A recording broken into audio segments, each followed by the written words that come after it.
Quand tu intègres cette humilité, quand tu arrêtes de chercher le mérite et que tu te mets simplement au service, là, quelque chose de magique se produit.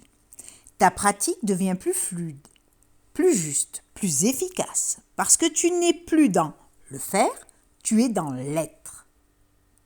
C'est comme l'argent, encore une fois. Il y a ceux qui accumulent par ego, pour montrer, pour prouver, et il y a ceux qui accumulent pour servir, pour libérer, pour créer. Les premiers stagnent souvent, les seconds continuent à croître. À ce niveau 3, ta famille te fait vraiment confiance. Tu gères les petits bobos du quotidien, les tensions, les fatigues, les déséquilibres légers. Tu as trouvé ton rythme, ton style, ta façon de pratiquer.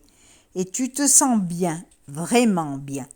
Mais tu sens aussi qu'il y a autre chose, quelque chose de plus profond, quelque chose que tu ne peux pas expliquer encore. Et c'est là que tu es prêt pour le niveau 4. C'est difficile à expliquer, mais tu vas le vivre. Un jour, tu poses tes mains sur quelqu'un et avant même de réfléchir, tes mains savent où aller. Tu ne cherches plus le point t'appelle. Tu ne cherches plus à réfléchir au méridien, ton corps le sent. Tu n'analyses plus, tu es.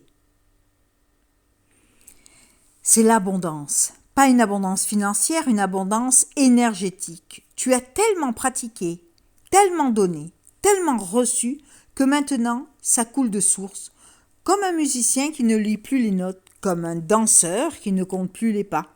Tu es dans le flow. Ton mindset ici, je suis. Plus je découvre, je comprends ou je maîtrise. Juste, je suis. Je suis présent, je suis à l'écoute, je suis canal. À ce niveau, tu comprends vraiment la médecine traditionnelle chinoise. Pas avec la tête, avec tout ton être. Tu sens le yin et le yang, pas comme des concepts, comme des réalités vivantes. Tu perçois les 5 éléments, pas comme une théorie, comme des forces à l'œuvre.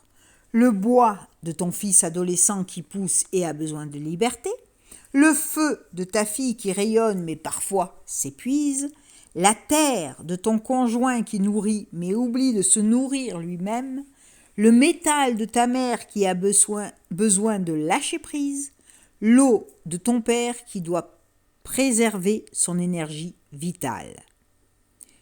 Tu deviens un thérapeute familial, sans diplôme officiel peut-être, mais avec quelque chose de plus précieux, une séance juste, une présence juste. Et les gens le sentent. Quand tu poses tes mains, il se passe quelque chose. Ce n'est pas de la magie, c'est de la présence. Une présence qui permet à l'autre de se détendre assez pour laisser son corps faire son travail.